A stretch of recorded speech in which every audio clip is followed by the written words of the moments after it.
Welcome back. Let's do lesson 2. If you remember lesson 1, we talked about the addition property of inequality. Now we're just going to take a look at the subtraction property of inequality. And basically it means you can subtract the same number from both sides of any inequality and you get an equivalent inequality, so one that's also true. So for example, if we have negative 3 is less than or equal to negative 1, that's true.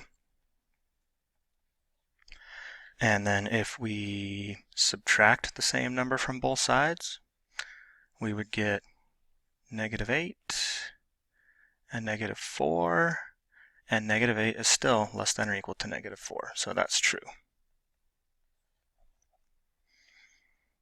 Same thing with greater than.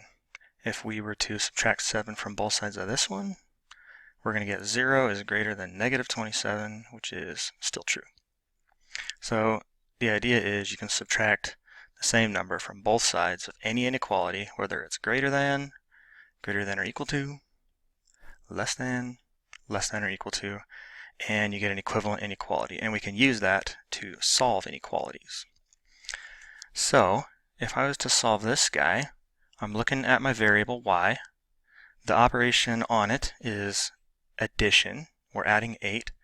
So the opposite of that is to subtract 8.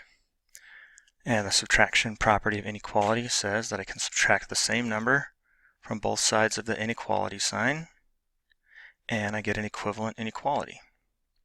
So I'm still going to get a less than or equal to, and on the left side, plus 8 minus 8, that makes 0, so I just have y.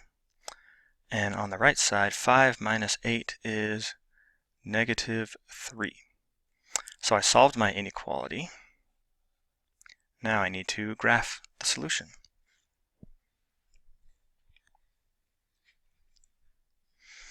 Alright, my borderline is negative 3, and it's all the numbers that are less than or equal to negative 3.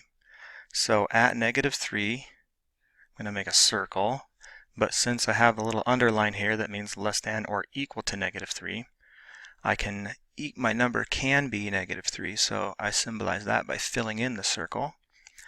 And then less than goes to the left,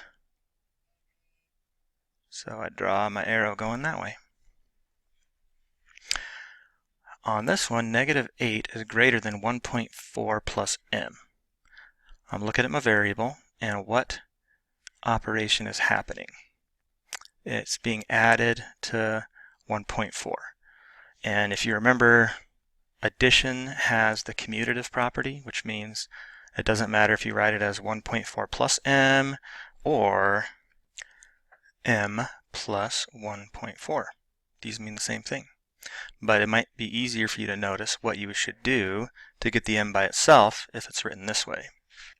We're adding 1.4, so the opposite would be subtract 1.4, and the subtraction property of inequality says that I can subtract the same number from both sides of the inequality, and I get an equivalent inequality. So I'm going to do negative 8 minus 1.4, and that should give me negative 9.4. Cool.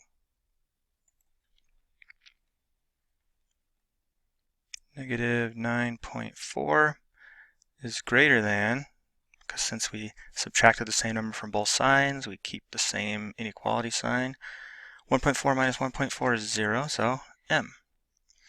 And now this means negative 9.4 is bigger than m, which is the same thing as saying that m is smaller than negative 9.4.